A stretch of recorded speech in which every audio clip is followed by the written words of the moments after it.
네, 안녕하세요. 저희들은 한골불교 강원에서 원각경 현담을 강의하고 있습니다. 저는 강사 신규탁입니다. 오늘 볼 부분은 현담 10부분 중에서 이 6번째 해당하는 능전 교체에 대한 부분입니다. 두 번째 시간입니다. 능전 교체에 대해서 크게 수상문, 유식문, 귀성문, 무예문으로 있다는 이야기는 첫 시간에 말씀을 드렸습니다. 첫 시간에 수상문에 대한 이야기를 마쳤습니다. 수상문이라 하면은 음성이 매체다.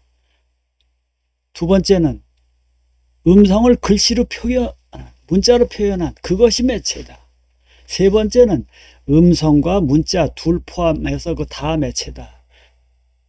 네 번째 가서는 삼라만상 자체가 음성도 삼라만상이 하나인 것이고 문자도 삼라만상 하나인 것이고 뿐만 아니라 바람소리 또 햇빛 뭐 이런 것 등등 모두가 가르침의 매체다. 그런가 하면은 다섯 번째 가서는 1, 2, 3, 4를 모두 포함하고 그것에 의해서 전달되어지는 내용의 의미죠. 그것까지 합쳐서 모두가 소위 능전의 체성이 된다라는 주장들입니다. 자, 이 부분에 대해서는 첫째 타임에서 설명한 내용을 참고하시기로 하고 오늘은 유식문 이 부분을 좀 들어가도록 하겠습니다. 자, 해서 유식문에서는 바로 이 부분입니다. 유식문에서는 아까의 수상문에서는 소위 말해서 보여질 수 있고 만져질 수 있는 소위 상을 띠고 있는 것이었는데 유식문에서는 우리 의식의 내면 속에 있는 상입니다. 상은 상인데 의식 밖에 있는 상이냐 의식 안에 있는 상이냐에 따라서 다릅니다. 그래서 유식문에서는 우리 내면 속에 들어있는 의식의 활동성, 그래서 이것을 법상종이라고 하는 것도 그런 의미에서 상자를 붙인 것입니다. 중국에서. 유식문에서는 수상문에서 말한 5종류의 경우를 모두 수용하면서도 그것들은 마음을 떠나서 존재할 수 있는 것이 아니에요. 우리들의 의지의 활동성에 의지해서 그런 것에 대한 이야기를 할 수 있어요. 그런데 이 유식론 등등의 그 유식학파의 논서 등에서 무슨 얘기를 하고 있냐면은 외계에 있는 모든 것들 또는 우리 내면에 있는 모든 것들, 즉 모든 존재는 결국은 식전변에 의해서 일어나는 것이라고 하는 것이에요. 그러니까 수상문에서 말하고 있는 이 5종류에 있잖아요. 이건 모두 식전변에 의한 것이에요. 그러니까 결국은 가르침을 전달하는 매체는 우리들의 의식의 활동성이다. 식의 활동성이다. 제8 아래야 식이다. 이렇게 얘기를 하고 있는 것이에요. 자, 이 가운데 박스 쳐놓은 걸 한번 보도록 하겠습니다. 모든 가르침을 통일적으로 정리를 해볼 것 같으면 수상문에서 언급한 5종류 등등의 교체에 대해서 본체가 있다는 주장을 할 수도 있겠고 여기서 주어를 잘 생각을 하셔야 됩니다. 수상문 등등에서 언급한 5종의 교체, 그것의 본체가 있다는 주장. 아니다. 그건 그림자일 뿐이다. 라는 주장이에요. 이것을 서로 짝지어 보면은 4경우의 사례가 나온다라는 것입니다. 그래서 이 주어를 잘 보시라고 제가 이렇게 표시를 해놨네요. 수상문에서 말한 5종류, 이것이 주어입니다. 수상문에서 말한 5종류라는 것은 그래도 한번 볼까요? 뒤돌아가서 수상문에서 5이라는 것은 음성, 두 번째는 문자, 세 번째는 음성 더하기 문자, 네 번째는 음성 더하기 문자뿐만 아니라 삼라만상 일체, 다섯 번째는 앞에서 얘기한 1, 2, 3, 4를 합한 것과 표기되어진 것이죠. 겉으로 드러난 거죠. 그것에 있는 심층적인 의미. 이 모두 이 5가지가 이거 주어라고 그랬습니다. 이 주어 상기해야 된다고. 이 5가지가 본체가 있다는 주장이냐 그림자만 있다는 주장이냐 이걸 가지고 이 2가지의 경우니까 이 경우의 수를 나열해 보면 4가지가 된다는 것이에요.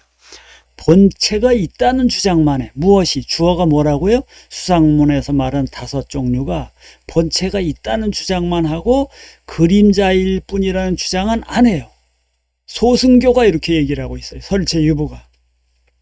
그런가 하면 자, 수상문에서 말한 5종류는 그거는 본체가 있다는 주장도 하고 또 어떤 경우에서는 그림자일 뿐이라고 주장하기도 해요.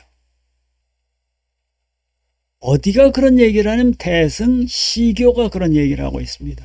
대승시교에 두 종이 있다는 것은 이미 강의에서 말씀드렸죠. 뭐냐면 상시교와 공시교입니다. 상시교는 유식 법상을 얘기하는 거고 공시교는 반야 중관을 얘기하는 것입니다. 이 시교에서는 때로는 본체가 있다라는 주장도 하기도 하고 동시에 그림자일 뿐이라는 주장도 하고 이렇게 이야기를 하고 있습니다. 반면에 자 수상문에서 말하는 5종류가 본체가 있다는 주장은 전혀 안 해. 그리고 오직 그림자일 뿐이다라고만 주장하는 경우가 있어요. 이게 대승실교에서 이렇게 얘기를 하고 있습니다. 그런가 하면은 본체가 있다는 주장도 안 하고 그림자일 뿐이라는 주장도 안 해요. 이게 소위 돈교가 이런 얘기를 하고 있습니다. 자, 해서 이 부분에 대한 내용을 좀 설명을 해보자라는 것입니다. 자, 첫 번째 유본무영이에요. 예. 이 5개가 그러니까 그 5개라 하면 저는 자꾸만 보고 해야 되네. 저기 수상문에서 얘기하고 있는 5개가 실체가 있고 그것은 그림자일 뿐이다라는 주장은 안 해. 이게 소승의 견해인데 왜냐하면은 이들은 그럴 수밖에 없는 것이 이 심층의식에 대한 초기 불교에서는 이야기를 안 합니다. 심층의식에 대한 생각이 없었다고까지 단정할 수는 없지만 초기 불교가 적어도 심층의식을 설명하는 용어를 특정해서 또는 집중적으로 발굴해서 사용하는 데까지 이르지는 못했어요. 그건 대승에 와서 하고 있습니다.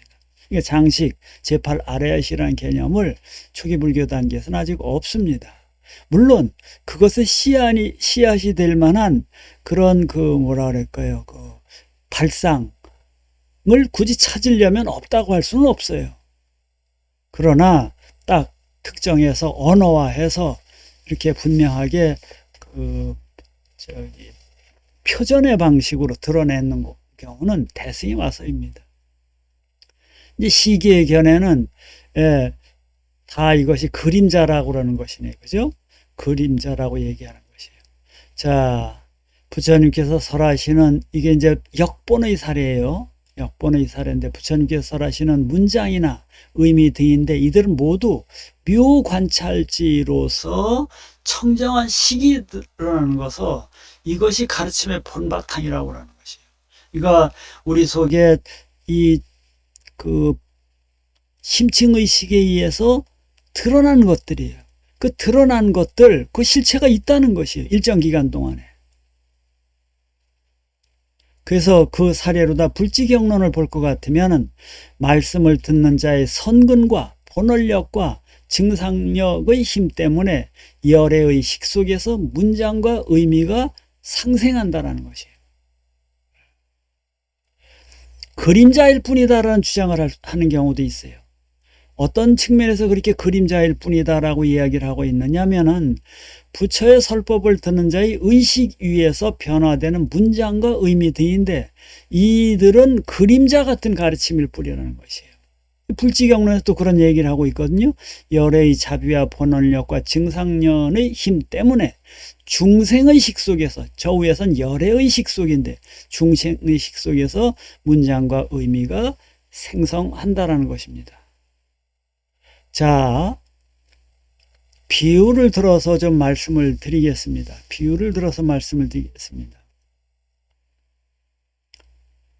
우리에게 어떤 감동이라는 결과가 있었다고 합시다. 어떤 말씀을 들어서 감동이 생겼다고 그랬을 경우에 우리들에게 결과적으로 생긴 감동이 생기게 된 원인이 어디에 있는 걸까요? 말씀한 자에게 있을까요? 아니면 듣는 나에게 있는 것일까요? 이 두 가지 가능합니다. 저 말씀하는 자에게 있다라고 이야기할 수도 있겠고 듣는 나에게 있다고 할 수도 있습니다. 그러니까 하나는 중생의 시계 입장에서 설명하는 것도 가능한 것이고 말씀을 설하고 있는 저 위대한 스승의 입장에서 볼 수도 있는 것이에요. 이 양쪽이 다 가능하다는 것입니다. 이 대승시교에서는 소위 말해서 가르침을 전달한 매체의 본성이 어디에 있느냐를 열의 입장에서, 한편으로는 중생의 입장에서 이렇게 설명을 해 나가고 있습니다. 그렇기 때문에 여러분들이 대승경전의 논서들을 볼 때에는 이것이 역본의 측면에서 이야기하고 있는 것인지 아니면 역영의 측면에서 이야기하고 있는 건지를 잘 봐야 되는 것이에요. 부처님께서 우리에게 전하려고 하는, 성인께서 우리에게 전하려고 하고 있는 의미의 알갱이가 있는 거예요. 그러니까 그건 묘관찰지로서 청정한 식이 드러나는 것이에요. 이게 가르침의 본바탕이에요.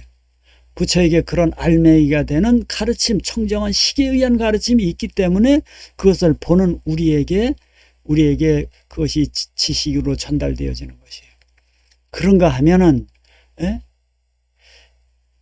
열에 깨서 갖추어진 자비와 본원력, 증상력의 힘 때문에 결국은 중생들의 식 속에서 우리 속에서 은혜를 은혜로 볼 줄 알고 위대함을 위대함으로 볼 줄 알고 이런 마음을 갖고 살아야 되겠다라 마음 먹을 수 있는 우리 속에 파워가 있기 때문에 파워가 있기 때문에 저쪽에 뭐 힘이 있는 것이 아니에요.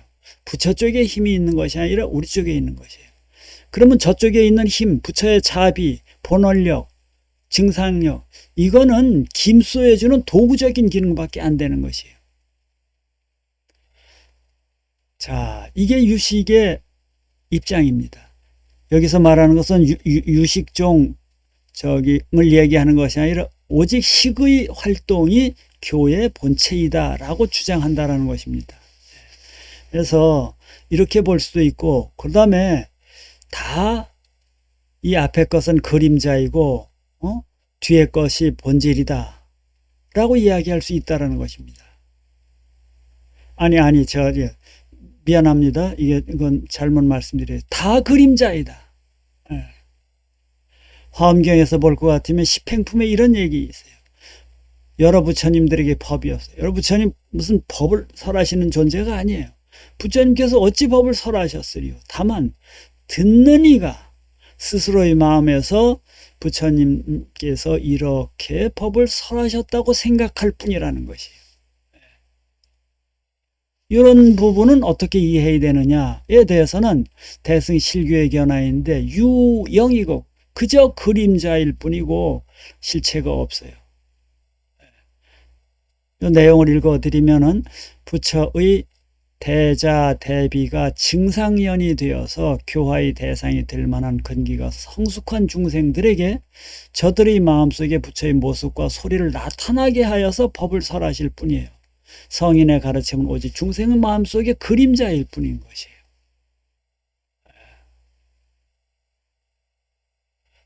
증상연이라는 것은 더욱더 보태서 더욱더 그게 되도록 효과를 주어지는 것이에요. 효과를 주어지는 거예요. 저희가 먹은 영양가가 있어요. 영양분이 있어요. 근데 그 영양분을 섭취했는데 최근 우리 그 동산에서 연불단 하시는 단장님이 계시는데 그 단장님께서 소위 건강원을 운영을 하세요. 그래서 그 쌍화탕과 그 재료인 것 같습니다. 배 등등의 그 재료를 넣어서 수십 년간 달여서 이렇게 본인도 먹어보고 주변 사람도 먹어보니까 많이 효과가 있었다는 것이에요. 그래서 제게 주셔서 저도 그걸 잘 먹고 있습니다. 그래서 때로는 제가 이렇게 주문해서 사서 먹기도 하고 있는데 제 속에 영양가들이 있어요. 자양분을 섭취. 그런데 그걸 먹음으로 인해서 더욱더 이 속에 있는 영양분들이 제대로 효과되어질 수 있도록 작동이 되어진 듯해요. 그거를 먹으면서 간절기에 감기 안 걸리고 저로서는 소화 잘 되고 잠 잘 자고 또 체중의 변화 없이 이렇게 거뜬한 마음으로도 이렇게 생활할 수 있거든요. 이게 증상연인 것이에요. 그러니까 기존에 뭐가 있는데 그것들을 더 힘낼 수 있도록 옆에서 도와주는 그런 조건들. 무엇이 그런 조건이 되느냐? 부처의 자비가 그렇다라는 것이, 대자대비와 지혜가 그렇다는 것이. 근데 그것만 있어서는 안 돼.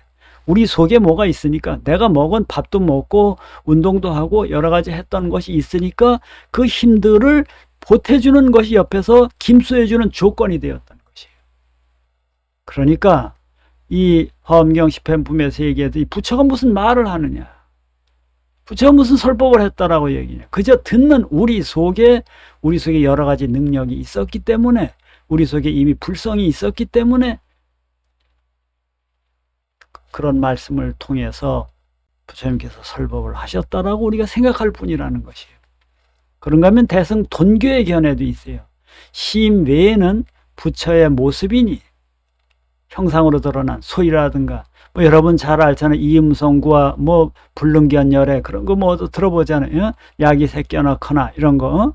이 색이라든가 성도 없고, 부처라는 것은 모양으로 볼 수 있는 존재도 아니에요. 소리로 들을 수 있는 존재. 그저 중생의 마음속에 있는 영상이 있죠. 그것도 사실은 조건 속에서 만들어진 공무상 무아인 것이에요. 이 대품 반야부, 이 반야부 경전에서 이런 얘기를 많이 합니다. 내가 도 깨친 이래로 한 글자도 말하지 않았다. 뿐만 아니라 그들도 한 글자도 들은 바가 없다. 이렇게 얘기를 하고 있어요. 그러니까 선종이 이쪽 계통의 영향을 받은 것이 한국 불교의 선종 같은 경우에요. 물론 한국 불교의 선종이 중국의 이 남종선 육조 해능이래의 선종을 이어받은 것이지만, 이게 유식문에서는 이렇게 이야기를 하고 있는 것입니다.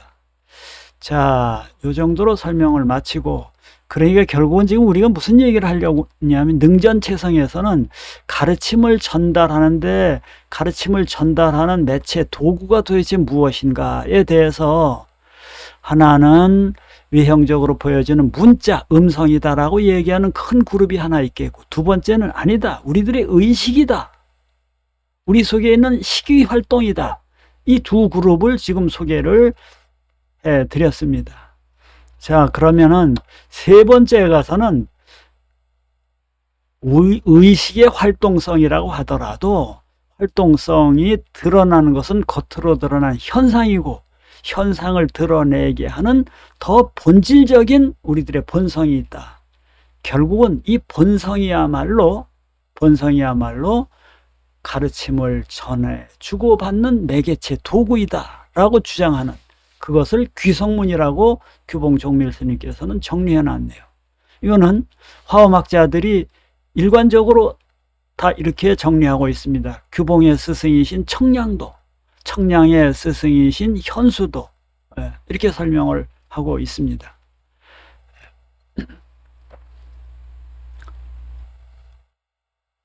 자, 귀성문의 입장에서는 거두어 들여 수용하는 입장인데, 어디로 거두어 들이느냐?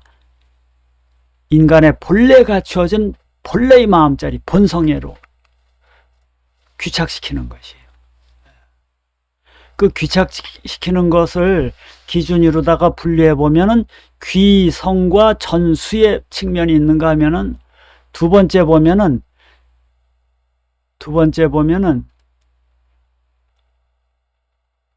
여기입니다. 귀성의 부분이 있고 전수의 부분이 있다라고 그랬어요. 우선 귀성의 부분을 볼 것 같으면은 우리의 본성으로다가 모두를 수용해 드리는 것이에요. 식에 의해서 드러나는 것이에요.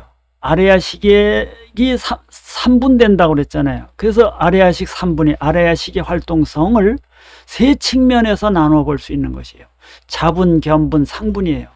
이것은 기실론 설명하면서도 말씀을 드렸던 것입니다.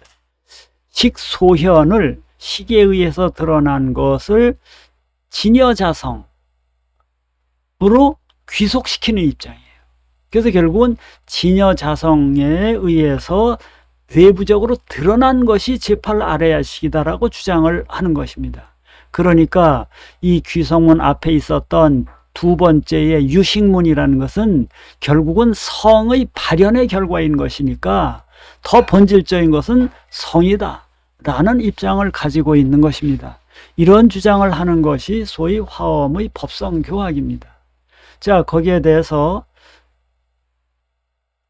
그 경전의 근거로 기실론을 이렇게 사례를 들고 있습니다. 기실론에서 뭐라고 얘기를 하고 있느냐 하면은, 그러므로 모든 법은 본래부터 언설의 모습을 떠나 있고, 음성 아니라는 것입니다. 명자의 모습을 떠났고 마음의 반연, 여기서 마음의 반연이 무엇이냐면 식소변입니다. 결국에는 일심이라는 것이에요. 그래서 진여라고 한다는 것입니다. 그런가 하면 섭대승론에서도 이름하여 진여라고 하는데 거기에서 흘러나온 것이 10여 분교예요. 성유식론에서도 얘기해요. 섭대승론에서 말하는 승려진여가 있는데 이 진여에서 흘러나온 교법은 다른 교법에 비해서 가장 뛰어나기 때문에 이렇게 얘기한다는 것입니다. 결국은 진여에서 흘러나온 것이 제8 아래아식이라는 것이에요. 의식의 활동성이라는 것입니다. 그 의식의 활동성을 자분, 견분, 상분, 3분위로 나누어서 이러쿵저러쿵 설명을 하는 것이에요. 그러니까 유식종에서는 결국은 귀성까지는 가지 못하고 식소변, 식소현에 그치고 만다라는 것입니다. 여기에 있는 내용은 진여를 설명함에 있어서 유식론에서 10종의 진여를 얘기하고 있습니다. 그래서 이렇게 메모를 좀 해놨는데 진여는 체험의 대상이지 설명이나 그러니까 우리의 사유에 있는 설명이나 논리의 분석으로 개입할 수 있는 것이 아니라는 것입니다. 다만 이 보살도를 수행하는 사람들이 십지를 거치면서 진여를 부분적으로 체험해가는 공덕이 있다는 것입니다. 그것에 입각해서 10종류로다가 임시적으로 가설한 것일 뿐이라는 것이에요. 그 10가지가 뭐냐면 변행진여, 죄승진여, 승류진여, 무섭수진여, 류무별진여, 무렴정진여, 범무별진여, 부직멸진여, 지자재소위진여, 업자재소위진여 이렇게 나눌 수 있는데 이 중에서 승류진여라는 것은 모든 것이 거기서 흘러나오죠. 위대한 것들은 다 거기서 흘러나온다는 것입니다. 그래서 여러분들이 많이 볼 수 있는 것은 섭대승론, 성유식론을 읽을 기회가 없을 터인데 기실론은 좀 보실 겁니다. 기실론에서 보면 언설상을 떠났다는 둥, 이 음성 갖고 안 된다는 것이에요. 명자, 문자 갖고 안 된다는 것입니다. 마음의 반연, 의식의 활동성 갖고 안 된다는 것입니다. 결국은 그것이 어디에까지 귀착되어야 되느냐 하면 일심에게로 돌아가야지만 된다. 이런 얘기입니다. 이것은 전성의 입장에서, 귀성의 입장에서 거둬들이는 것입니다. 그런 게 전수의 입장, 모든 걸 다 거둬들이는 전수의 입장에 대한 이야기를 보도록 합시다. 부처가 얘기하는 것도 수용하고 중생이 듣는 것도 다 수용하는 사례예요. 그러니까 왜 똑같은 일을 했는데도 똑같은 스승께서 똑같은 일을 했는데도 제자들마다 받아들이는 바가 다르면 왜 그럴까요? 이건 제자들 속에 문제가 있는 거 아니겠어요? 그런가 하면 스승이 아무 말도 안 하는데 제자가 받아들였을까요? 이런 측면에서는 스승이 뭔가 얘기를 한 거예요. 위대한 지도자가 뭔 얘기를 했다는 것이에요. 자, 그래서 이 경우의 사례를 네 수로 나눠볼 수 있는 것이에요. 부처의 진심밖에 따로 중생이 없다고 할 수도 있고, 중생의 마음밖에 달리 부처가 없다 얘기할 수도 있고, 부처의 진심이 드러날 때 중생의 진심이 드러나는 것을 가로막지 않아. 이런 경우도 있겠고, 부처 그대로가 중생이니 부처라 할 실체도 없고, 또는 중생 그대로가 부처이니 중생이라 할, 중생 그대로가 부처이니 중생이라 할 것도 없다라는 것입니다. 이게 네 가지 사례를 갖고 이렇게 귀성, 수용하는 것인데, 여기서 부처는 오직 설하기만 할 뿐 중생은 들음이 없어요. 그러므로 설한 가르침은 부처가 출현한 것이다. 이렇게 볼 수 있는 것이고, 두 번째는 중생이 들음만 있고 부처는 설한 게 없어. 그러므로 설한 가르침은 곧 중생 스스로가 드러낸 것이다. 이렇게 말할 수도 있죠. 세 번째는 부처의 설함도 중생의 들음도 둘 다 존재하고 두 가르침이 다 인정할 수가 있는 것이에요. 부처의 설함과 중생의 들음 자체를 다 거부하는 것이에요. 정명경에서, 유마경이죠. 설할 바도 들을 바도 없다는 거예요. 설하는 부처도 듣는 중생도 없다라는 거예요. 이런 입장에서 귀성문의 관점을 가지고 능전의 교체를 설명할 수가 있습니다. 자, 여기까지 설명을 하고 네 번째 무예문에 대해서는 타임을 달리해서 말씀드리도록 하겠습니다. 여기서 마치도록 하겠습니다.